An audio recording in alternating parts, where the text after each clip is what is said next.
a Saturday evening if you're probably watching this video as soon as it's been uploaded. Welcome to my channel, Slate with Anita, and I'm Anita. If you're watching me for the very first time, I just want to let you know that I have my own training and coaching firm, and what I'm truly passionate about, yes, because most powerful things in this world are simple and are cliched. So I will say what my cliche is today. I love people to be able to live a life of their design, and which means they are operating with complete power, complete belief, complete engagement with their inner self, because that's what helps them truly rock. And which is why I'm probably passionate about NLP, and that's why you'll see me calling on Saturdays people who I genuinely believe walk the talk. But just before I bring that guest on board, there's another thing that I really would like to share to set up context for this channel once again. NLP is also about something called modeling excellence. If you stay with us and my channel, you will know what it is in detail if you already don't. But modeling excellence is, in simple English, actually copying someone, breaking down something that somebody else is doing phenomenally well, and you go ahead and do it like that. The reason why I choose to mention it in this particular episode is because I wanted to mention a thing or two about why I call my channel what I call it, because I have grown up admiring people like Oprah Winfrey, Jimmy Fallon, David Letterman, Closer Home, Siddharth Basu. And I've always had this very crazy image about myself that I'm going to have my talk show someday, but I'm going to call people who are extremely accomplished, and yet I'll try my very best to use this medium to share good messages across. So if you observe my channel art, another thing that I deeply associate with, and it's related to what we will talk with Ashlesh about today, so I'm mentioning it. An emotion that I strongly associate with is the Robin Hood types, or like the ninja warriors who are the who fight for protecting, for serving, and not for bloodshed. So that's why, guys, slay it with me, Anita, because slaying it to me means you're leading life like in a kick-ass manner. Someone who's been helping us do that from the last 2 episodes.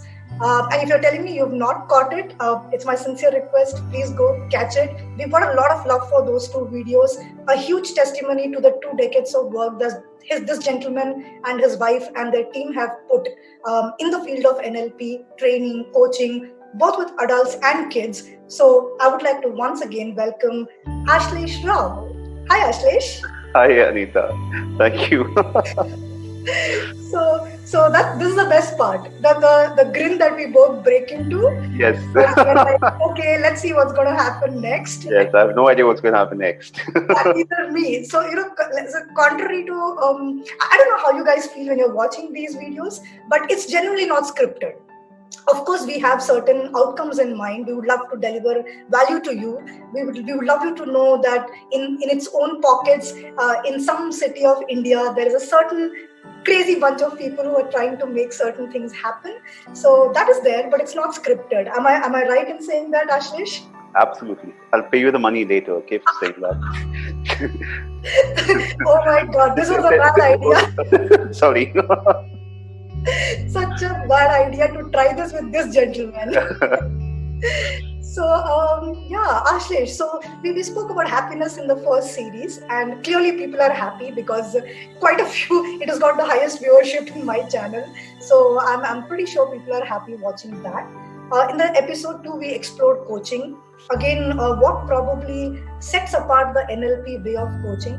So I thank you so much for that.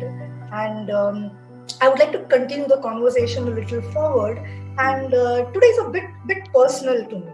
Okay, and of course, while I'm calling experts on my channel, I of course do a little bit of research about them. I read up, I try and understand what is the work that they've already done. Okay, and so I was going through certain blogs that you have written, and one of the blogs that caught my attention was take control of your emotions.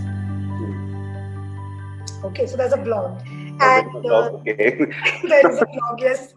So Okay. That's what happens, people. When you do so much of work, you forget what you did some time back. So, but it's a very nicely written blog, and why I resonated with it is also from a woman perspective. You get to hear this a lot, like, don't be emotional.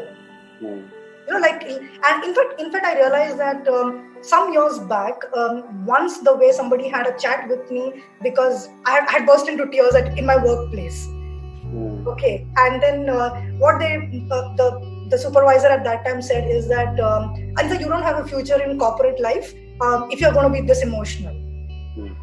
And it literally took me a decade to understand that yes, that was not a useful way to probably give me feedback about what I now believe is the distinction between having emotions, and which is completely a legitimate thing, and having a way to expressing them, versus branding somebody as emotional like it's a bad thing.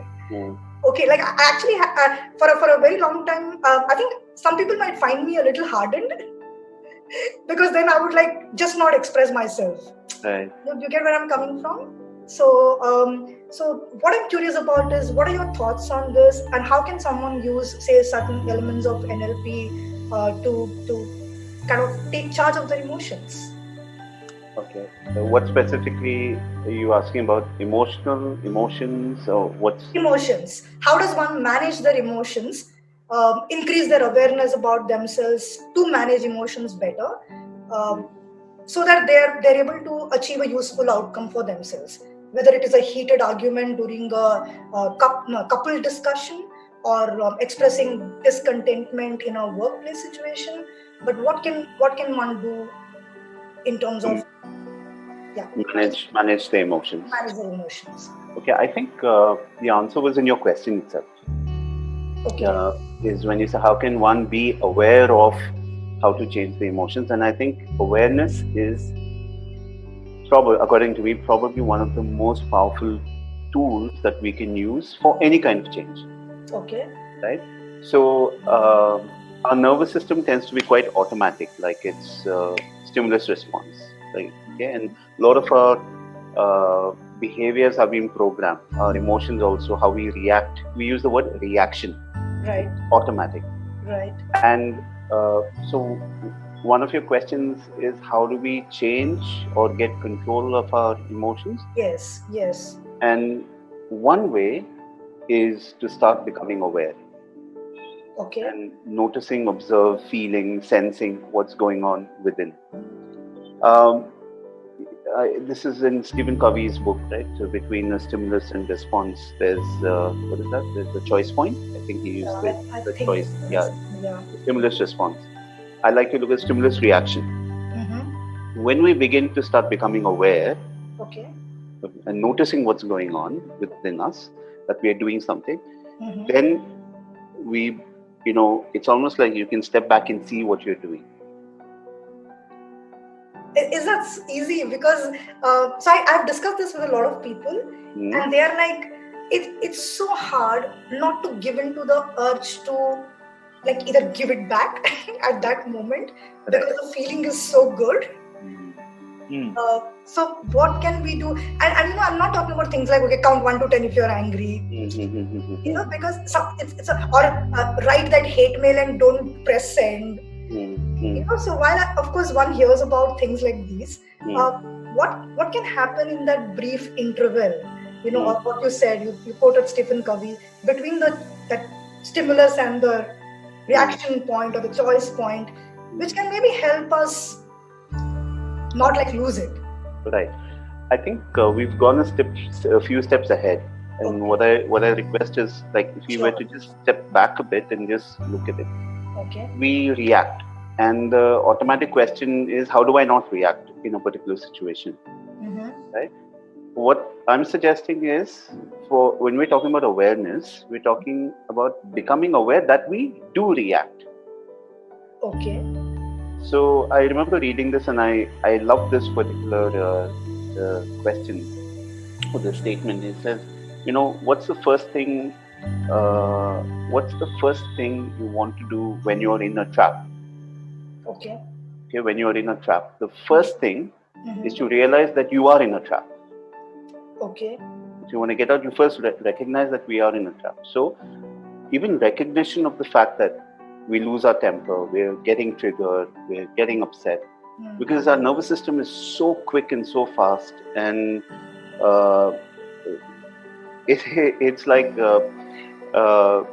have you ever had the experience like you tell yourself, okay, I'm going to behave so and so way, I'm not going to react, I'm going to be, I'm going to say this, I'm going to say that, but the moment you see the other person, blood rushing, the ears have become hot, head has become hot, and then there's an automatic reaction. Yes. Right? Yes. So I think before we change, I think the first step is to stop and observe. Okay. Stop and observe. So let change be like a far off outcome. I think the first step is to recognize what's already happening. So it allows us to slow down and observe ourselves. Okay. Okay. Right? Okay, you're thinking.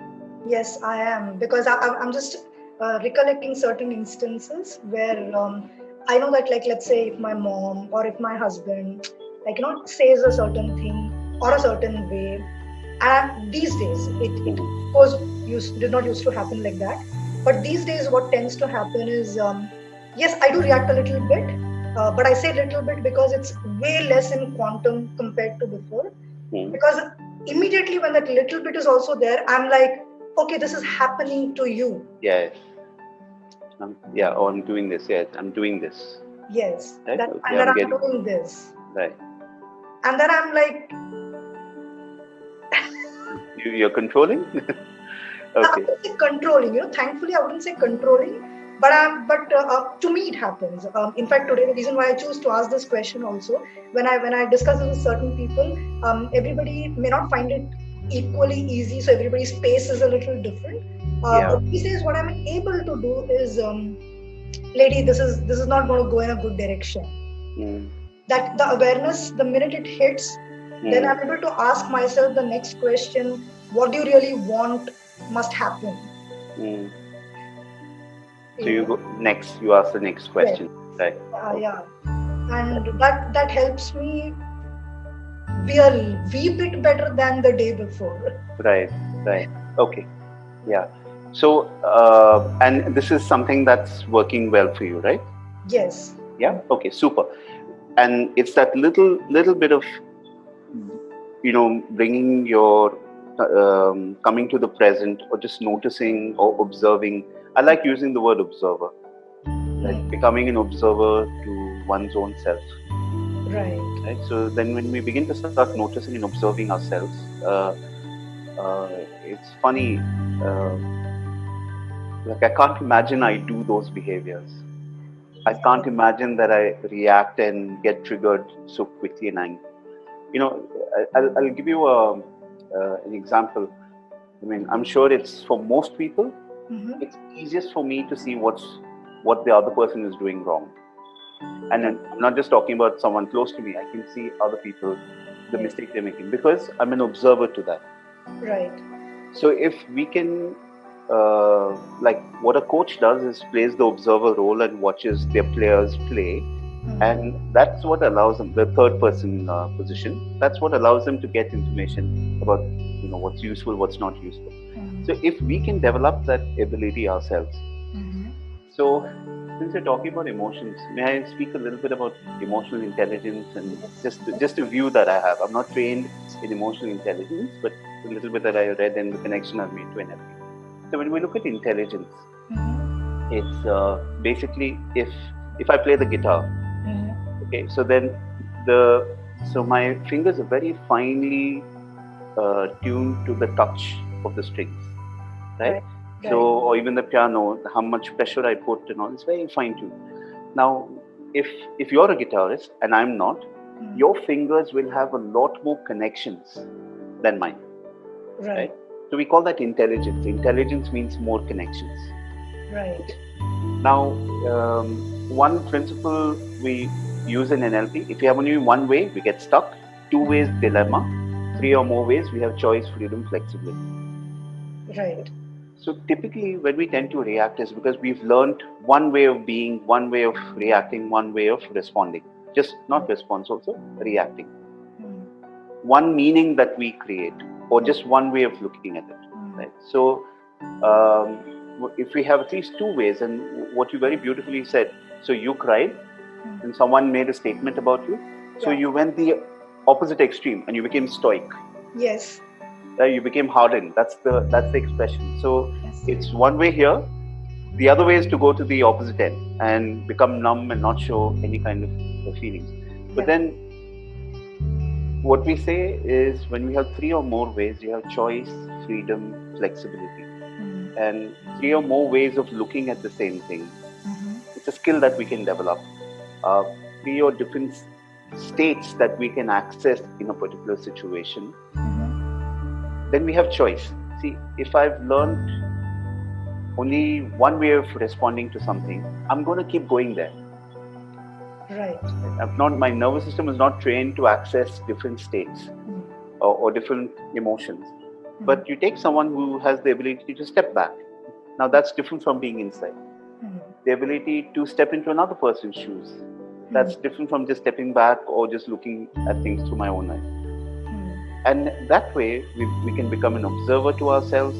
We can step into the other person's shoes, empathize, and quickly get information about what's useful or not useful. So I feel that if you want to change our emotions, like you said, how do we manage or control? I prefer not using the word control, but manage. I think it's a skill that we can train our brain.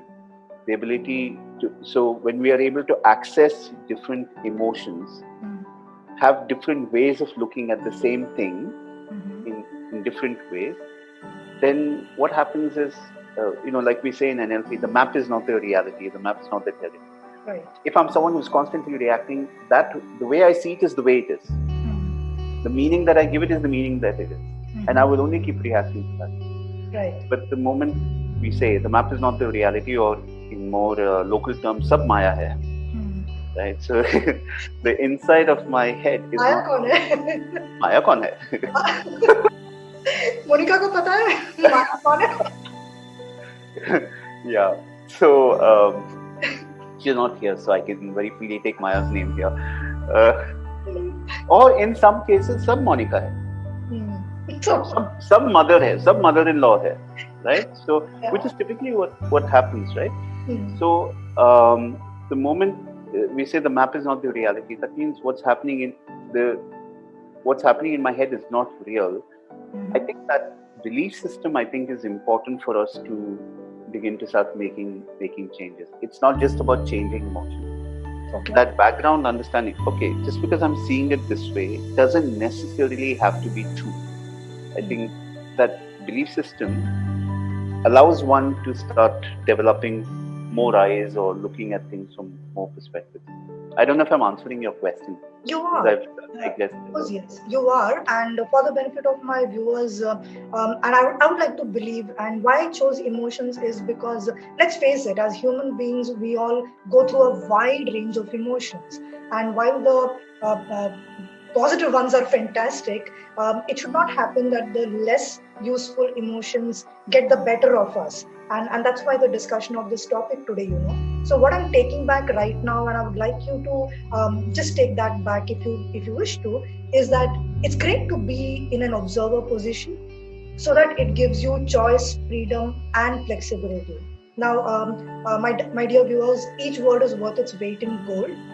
Choice, freedom, and flexibility, because by using these three words is what Ashlesh is trying to deepen the understanding by saying things like, if there's only one way, then there's only one way, whereas when there is choice, freedom, and flexibility, you automatically manage yourself and manage your emotions in a manner that things work out in your favor. Yeah, or choose your emotions. Like, what if we have developed the ability to choose our emotions? So that means we are choosing our emotions rather than our emotions controlling us. Yes. Right? Yes. So, and that's what, to me, emotional intelligence is: the ability to choose the emotions we want in a particular situation or context. Okay, so here I would like to ask something more. Is it about just choosing, or is it also about once I choose, how do I go about expressing it?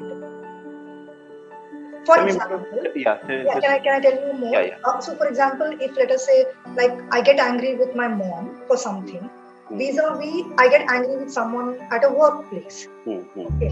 Now, in both the cases, let's say I choose that emotion, or rather, that emotion is present in me at a certain point of time. What can happen with my mom, or rather tends to happen these days, thankfully, is that while anger comes first, I choose empathy, I choose understanding, because I'm like, okay, I'm not going to teach this elderly lady something now. Someone who's given me so much, and I'm not going to really go about correcting her. So that what is probably very important in another situation, which is to say, have the last word, or push my idea in, or get my way, doesn't seem that important in the first case. Okay, with your mother. With my mother. Yeah, with your mother, so there's an outcome you have. Yes. So in both the cases, anger is the first emotion, and I actually probably want to express that anger. Right. Except that how I go about it in both the cases is very different. Yeah, because your outcomes are different. My outcomes are different. Your meanings also different. Yeah, my meanings are also different. Right. Here, what you just said, my mother, what she's given me, and what you very beautifully expressed, where when you were getting her world. Yes. Right? Okay, yes. You were seeing the situation, you were getting her world, you probably felt her feelings, empathy, all that was happening when you're talking with your mother. Yes. When you're talking about the work situation, it's probably the outcome that you have. I don't know if you have again, we can explore this and you can see if you're seeing that they're doing to, like one of my friends once said, look, with work, we live in a dog eat dogs world. Right now, when he said that, I said, okay, if you live in that world, then you are going to look at everyone as a dog, and someone's going to snatch your food. Yes. Right? If you choose to live in that world, but if you have a different world, if you're living in a different world, then you probably have more choices in the way that you look at the situation. So depending on the outcome. So this maybe, like you very rightly said, it was to have the last word. If you just have the last word, then it's good to stay triggered and angry and express yourself differently to get that outcome. Having said that, at one point of time, in fact, I have lost some very good relationships because of expressing anger in an inappropriate manner. Okay. So today, what I'm very mindful about is that even if I'm angry, again, I think it boils down to outcome, which is why probably that word has shifted something in me in this conversation. Right. I'm probably much more aware that I want the relationship. Right. Oh, beautiful. So it's what you value more. Yes. In that context, what's more important for you, yes. and we act in accordance to what we value most or more. Yeah. So yeah, it makes a lot of sense to me. What you're saying makes complete sense. So I think the first takeaway for our viewers can be that we are a bundle of emotions. I think we can own them, right? It's absolutely no problem if we own them. But while we are owning them, being an observer will probably go a long way in allowing us to have the choice of which emotion do I want to work with more, depending on probably what I'm valuing more in that given context. Yeah. Which will in turn give me a lot more freedom and flexibility to function in a useful way. Yeah. Is that a fair way of putting it? Yeah, absolutely. And can I add one more layer to what you're saying? Yes. So about controlling emotions. Okay, so and why I think it's important to not control but observe. Yeah. So very often fear is not a problem. The fear that we fear tends to be a problem. If I'm upset, it's not a problem. But if I'm not okay with being upset, that tends to be a problem. So I remember you get it. So it's trying to control So, like people crying. Okay. So, I think I'm very comfortable crying. Okay. And many people are not. Men, women, both. Uh, so, like a very good friend of mine is crying on the inside, screaming on the inside. You can see that, but she will just not show it, be very stoic and hard, because she's not okay with crying. It means that she's weak or something that people will perceive it. For somebody else who's comfortable crying, and I've asked people, and I also think I see it as a sign of strength. You have the freedom to cry. So the problem with someone who's not able to cry is that they're not okay with crying. Similarly, when someone gets angry, then they're angry that they get angry. Sometimes that tends to be a bigger problem than just feeling angry. Right. So I have an uncle of mine who can get angry like that. He'll express it, and then he's in love with the world and everybody 2 seconds later. Okay, the world is in a different place, probably. Yeah, but he's in love with them, so he's perfectly fine. 2 seconds, 2 minutes later, everything is fine. Versus, let's say, the way I used to be, or, it'll just keep building up, and it lasts for weeks and can last for months until one day there is some kind of a meltdown. I realized, I have a problem with feeling the emotion. Versus my uncle will just feel it and it's done. Right. But that's a choice he's making. He's very comfortable with it. So he's not fighting the emotion. Most people tend to fight having to feel the emotion. Yeah, I guess that's something all of us might want to be aware about, going back to the basic awareness that what am I okay with about myself and not okay with. Because without saying that, I think Ashlesh, you spoke about probably congruence. When we are incongruent is when the whole trouble starts. Yes. It's like you be mean, you be 100% mean. And you're there, and there's an outcome for that. Of course, there's an outcome for that. Yeah. And, awesome. So thank you so much for that piece on emotions, which brings me to the second thing, which again, so I have shared this with you, Ashlesh, that through this channel, I try and explore things which affect like a larger set of people, right? Right. So if one thing was emotions, another area where I see people struggle a lot is with, like, let's say, confusion. Yeah. And the ability to take decisions, or basically living through that in-between period, unsettling period, till that clarity comes and you are able to do the required thing.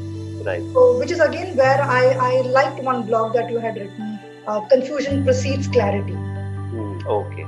Yeah. So can you throw some light on that? Confusion precedes clarity. Well, I think that's the way we function, to be honest. If you look at, if I were to go to the neurology, basically anything that we are learning, confusion is the process of the brain making connections. Yeah. Okay. Simple metaphors, how we cycle. You get on the cycle, we try and pedal, cycle. Yeah, when you're first learning to cycle, body does not have clarity of how to cycle. Correct. But we get on the cycle, pedal, and then we fall this side. Right? Yeah. Now, what happens? We get back and then we put our weight this side. So then we fall this side. So the body is going through confusion this way, this way, that way, this way, that way. And at one point of time, it gets balanced. That's clarity. So the way I look at it, first the body was confused and it kept going this way, that way. And then it got to clarity. I feel this is typically how we learn almost anything. And again, over here, I think it's a resistance to feeling confusion that tends to be a problem than the confusion itself. Right. This is something I've watched John Grinder, and when a year or 2 years back, when I'd gone to the program with John Grinder, he would talk about about confusion as such a resourceful state. He says, because something is happening, there's progression. Yeah. And they would deliberately conduct the program and get people into a spin, so to say. And after some time, you will see the connections happening. All these eureka moments and all these are nothing but, clarity emerging out of a period of confusion. So, like even I used to resist it earlier. Okay. The moment I start feeling confused and indecisive, then I would not want that, and would see that and do see that with a lot of people, that because clarity is And encouraged. I'm very flustered. Yes. That saddens me because there's like so much of traffic jam here. Right. So the traffic jam is okay. Being upset about the traffic jam is where the problem can tend to be, right? But once somebody is going through that, the connections are getting formed in the brain, and at one point of time, it will just match. See, what sorted it out for me was reading an interview of A.R. Rahman, which I thought was brilliant. He said, so my concept of A.R. Rahman is that at any point of time, he will just sit and he'll compose music. Like it will just come to him like that. And I was reading this interview where he said, and it shocked me first, okay? He said, every time I compose music, every single time I go through hell. Okay. Okay, that was unexpected. Like this is A.R. Rahman. Okay? A.R. Rahman. He says, I go through hell. He says, but I stay with it, and suddenly the music just downloads. And I get clarity and I compose the music. Now I can't tell you, I looked at that, I cut that piece of that interview, put it, and I will read it again and again, because something started happening for me. Because the fact that when I go through confusion, earlier I used to resist it and I used to not allow myself to go through the process, and now I enjoy it. I don't know what's going to happen at the end of it, but I trust the process, and something typically tends to happen. You'll see this with a lot of creative people also. When I say creative, everyone's creative, but let's say in the creative field, advertisement, artists and all that. Right. There'll be this, even writers, there'll be this period where they'll just be like one zombie, and then suddenly things will start downloading and they'll come up with things. I think they've learned to go past the writer's block or the creative block, anything, just stay with it. So, confusion. I mean, Father Dick McHugh, through whom I've learned, one of my wonderful teachers that I've learned from, he said, so important to go through confusion, and it just means that your brain is now learning new ways. So, yeah. Nice. And the reason why I chose to pick this, Ashlesh, is because if there is one L which is lockdown, there seems to be another L which is layoffs. And a lot of organizations are laying off a lot of people. Right. And that is putting a lot of people in a state of, a mild confusion, an interim confusion, where they're genuinely, not able to see ahead. Right. Except that in the scheme of the way we are talking about this, I think will it be okay to put out the message that be okay with the confusion?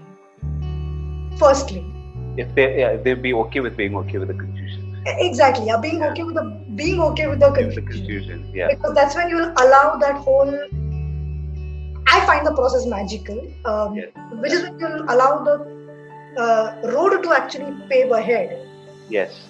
Yeah. If you look at the scene, when I read this blog, incidentally, the scene that came to my mind was, in fashion shows, what happens in the back room versus what happens on the ramp. Okay, what happens? It's crazy in the back room, right? Like, of course, that's my evidence of that is movies, books, etc. Right. And the way they describe it, it's like Murphy's Law in action. Everything goes wrong. Everything goes wrong, or everything seems to be haywire, going wrong. Yet it's like when people just enter the stage, and that just seems to be something very different that then takes over. Yes. Yeah. That's beautiful. Yeah, and for some strange reason, when I read your blog and then the same scene came to my mind, I'm like, confusion is good. Yes. Because it's evidence about something before clarity. I think, just my take on this, I think confusion, chaos, I'm going to call it chaos, is something that allows us to adapt. If you really look at most organizations, it's not organized, very disorganized. Right. Like, everything, you get projects at the nth hour, and then there's deadlines, all that. I had a couple of my friends come from out of India, and they're very used to the traffic going a certain way, not seeing cows on the road, so used to that kind of a culture that it shocked them that people could drive like this. And of course, they were, I mean, some were critical, some were laughing, some were saying this is like one Disneyland. But when I looked at this, I said, you know what? It's so amazing. Indians have the ability to adapt. Right. The way that, I mean, I really love driving, and I would love when people follow the rules. At the same time, one perspective is, no matter what the situation is, people know how to maneuver, navigate their way. And I think if this is pretty much in our psyche, I think in many ways Indians are very, very resilient, and they'll find their way, even through this lockdown and this chaos. They'll find something amazing in in the way many of us have been brought up. Things have not been straight. Like, you go all over the place and then you find your way. So I think people have the resilience to go through this phase. It's not easy for anyone. Yes. Questions, but I think people do have the resilience. So, when you said it's not easy for anyone, the line that immediately comes to my mind is, I'm okay with it not being easy. Yes. Yeah. Because to me and viewers, I really would like you to see the power of this.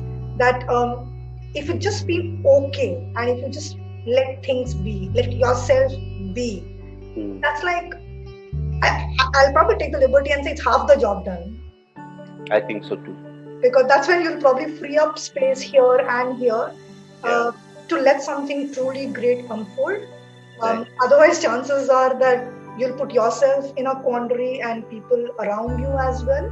So confusion is good, and I know you would have heard that there's a method to madness, and yes, after chaos, the process of rebuilding starts. But what I would like to leave you with is what Ashlesh and I are attempting here is to get a little deep into your minds and help you become okay with everything about yourself.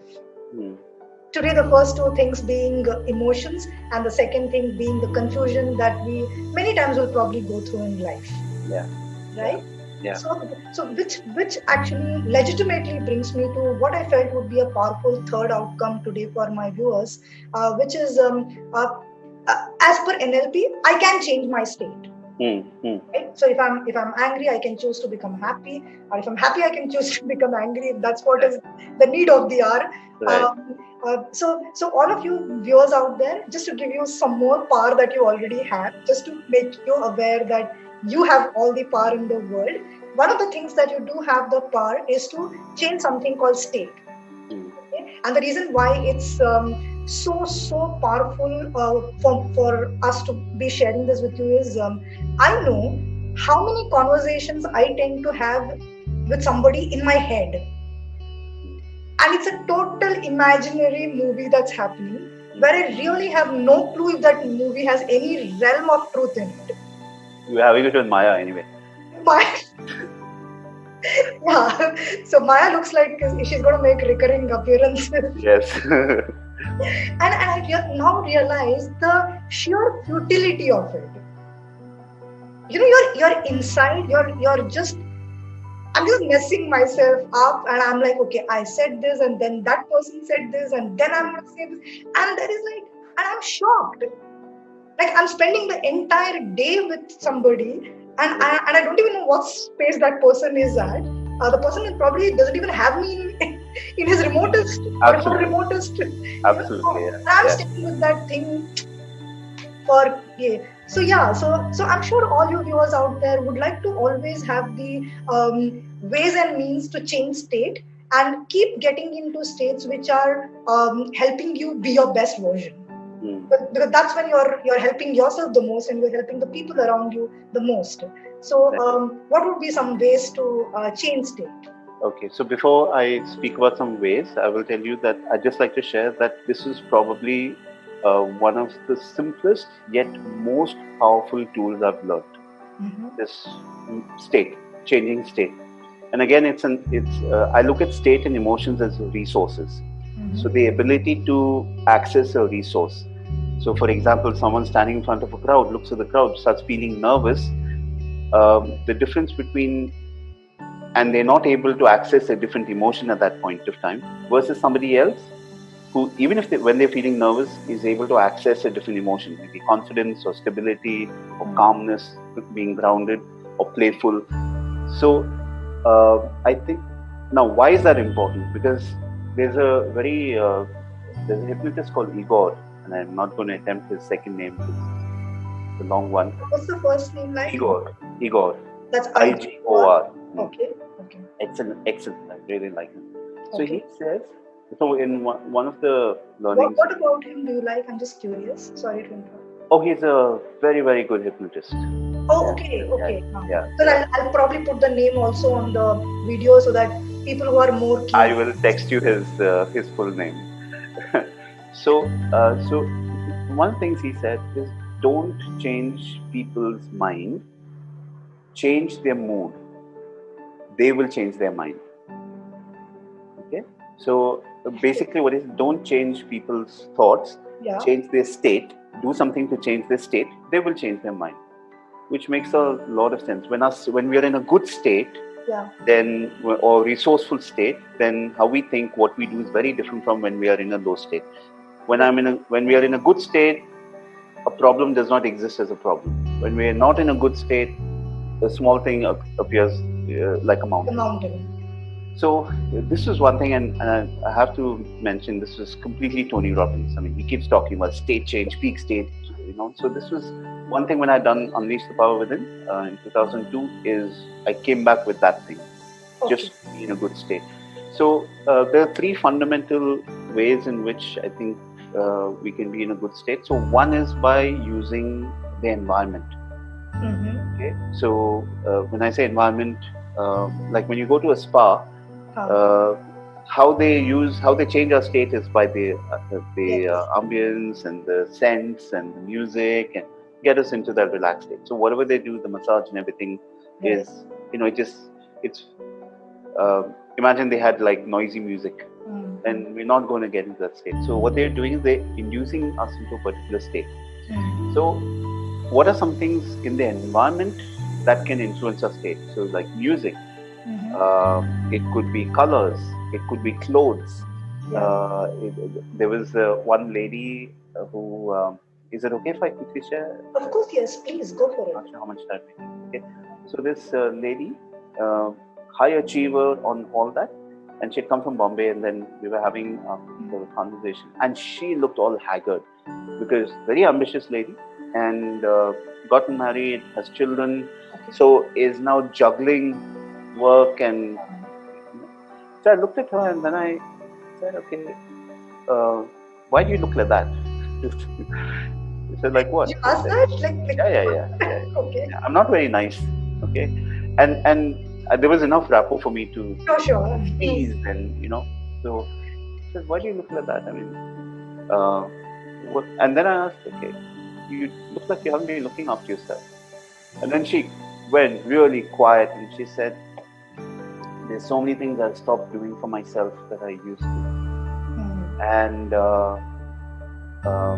And then she went back. Okay.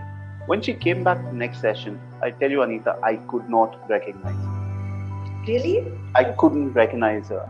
I almost went, yes, like it was someone new walking in. Oh, no. And then she smiled and said, don't you remember me? I said, and then I was shocked. And then she told me what it was. She said, for the last so many years, I haven't had a massage, I haven't been to a hairdresser, nothing. And I realized that was very much something that made a huge difference to me. Now, that experience of going to a spa or for facial is something that completely changed her state. Right. She looked beautiful, she felt beautiful. So she was using the environment to manufacture or put her in a particular state. Right. Foods, there are certain foods, tea, coffee, all these things change our state. So one way is to use the environment. Okay, and for me, one of my favorite is music. Yeah. The second one is our physiology. the way we use our body. And again, thanks to Tony Robbins, just slight shifts in the rib cage, slight shifts in the head position, slight shifts in how we hold our eyes makes all the difference. So when I work with sports people or peak performers, one of the things I pay a lot of attention to is their physiology. And it's the little, so there's a difference. So difference between winning and losing is winning is this and losing is this. That's it. Or winning is this and losing is this. Winning is this, losing is this. Just that. If you watch Dalai Lama, I love watching his mouth. You see, there's this little curve for him. He's got a perpetual smile, and if you try and model his smile, he's got the cheeky, like a naughty grin almost all the time. Watch him, and it's the corner of the mouth that there seems to be some attention. So I was trying to get that similar kind of expression, and I tell you, it just uplifted my mood. Okay, so try it out. So the physiology, let's shift. Breathing is another way to access certain states. When we're excited, that's different from when we are feeling love or when we are confident. It changes that. So when we can become aware of that, we can access those states by using our body. Right. And the third one is what you said, how we talk to ourselves. How we talk to ourselves and what we picture. So you were talking about decision in the earlier part, and I'd like to share one experience that we had with one participant. This is what she did. So what she said was she found it difficult to get into a decisive state. Okay. She would be indecisive, like, do I do this, do I do that? So while we were talking, this was in the program, so I asked her, okay, so tell me something. Can you sound out your voice? What's your voice like in your head? She said, I find it difficult to choose clothes or buy pastry. So she said her voice is like, do I take this? Do I take that? Do I take this? So it's a very hesitant voice, right? So I said, okay, what if you just change your voice to a decisive voice? What would happen? If your voice was decisive, what would it be? And then her voice was completely different, deeper, stronger, quicker. Her actions were also different. And that was it, okay? So she recognized that doing this one little thing about changing her voice made her feel different, decisive. We met her a few months later, and then we're chatting, and she said, Ashlesh, that one thing has made a huge difference.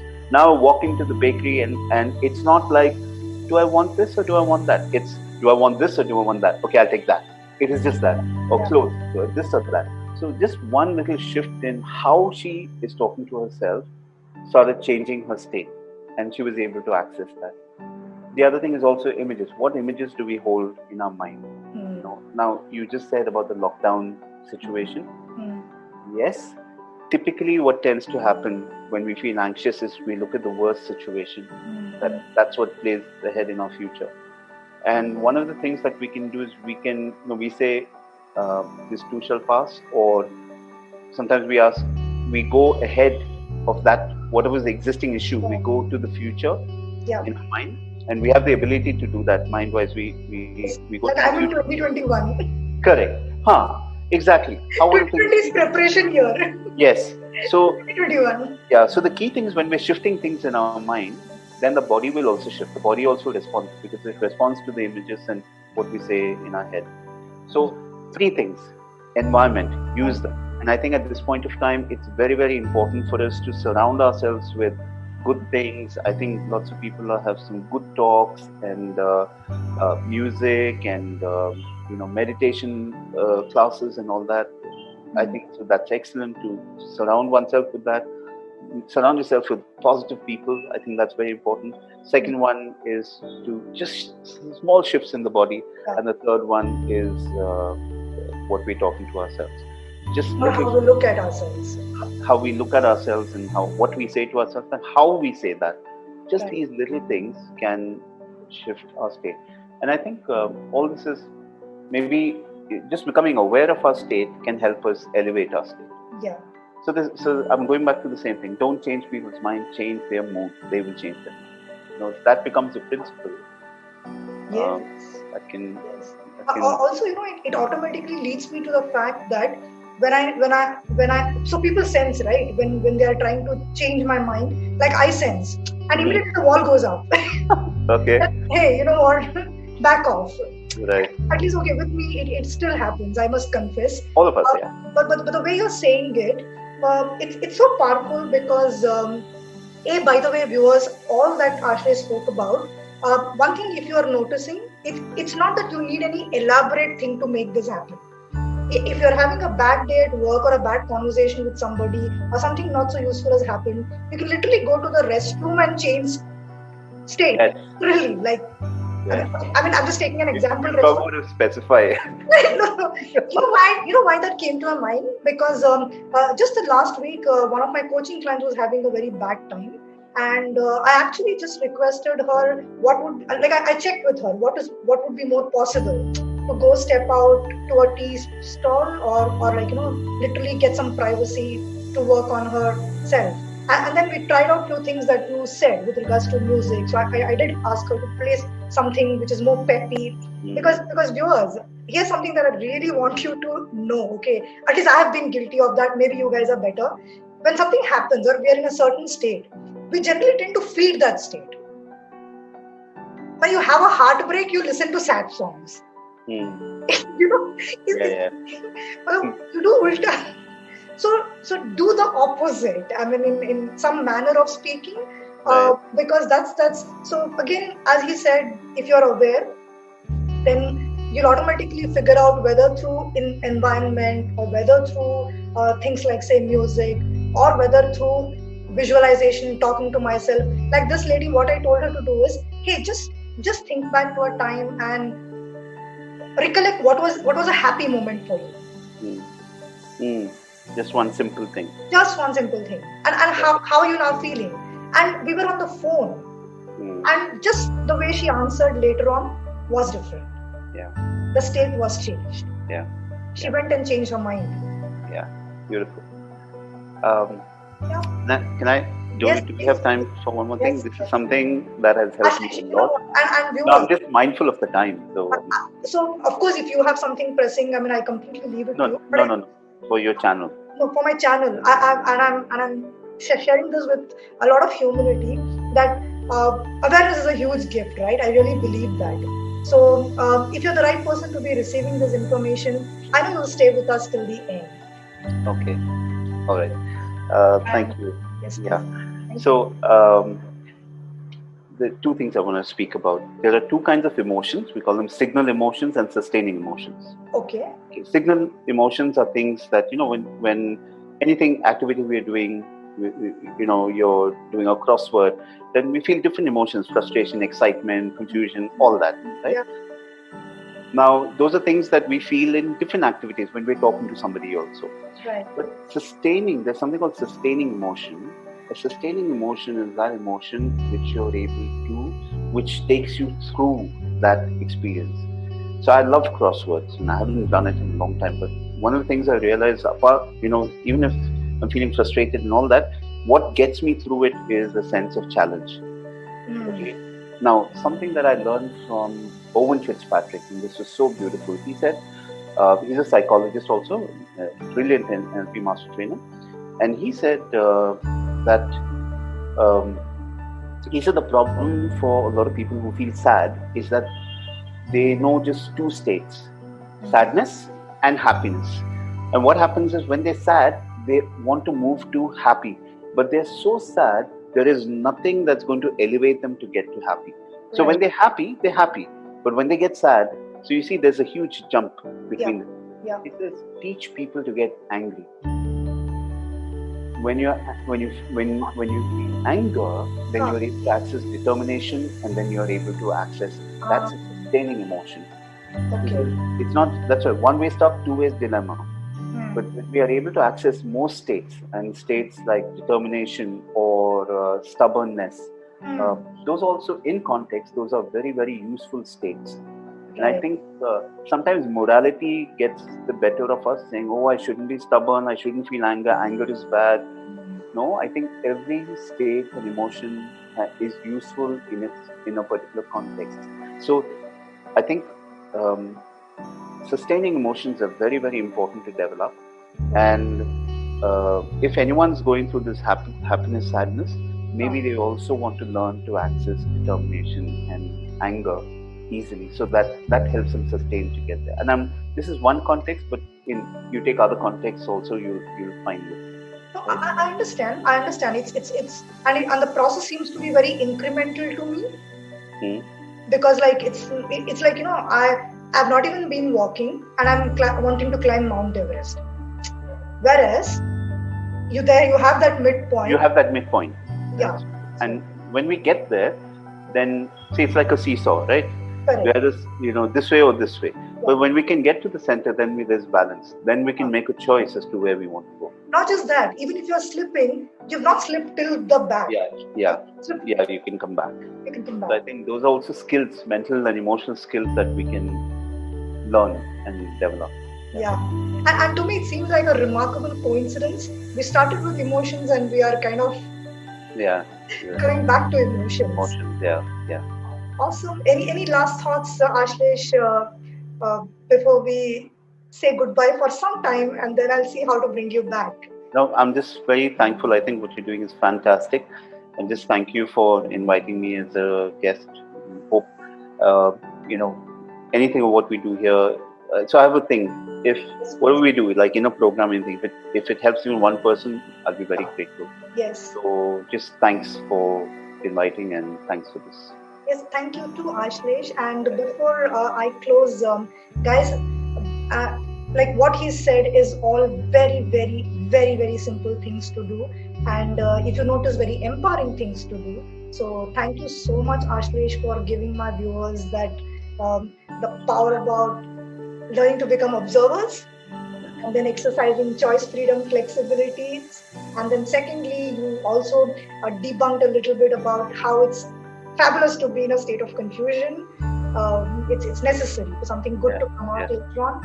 And last but not the least, if I have to summarize in a line about the change state thing, because this is something I read in Sue's book as well, I carry my weather with me. Beautiful. Yeah. Yes. So he definitely looks like he carries his weather with him, and generally it's always spring and sunny. So I will look forward to calling you back, and I want to leave you on that note itself. So thank you so much, Ashlesh. Thank you very much. Sure. Thanks, Anita. And viewers, thank you. Please continue watching, and Ashlesh and I, and on behalf of New Way, on behalf of my team, the Mindstream, we really thank you so much for all the love that you have shown us. And please spread the word. Like Ashlesh said, even if it helps one person, we would think it's a job well done. Yeah. Thank you so much. Thank you. I'll see you around. Yeah. Bye-bye. Bye.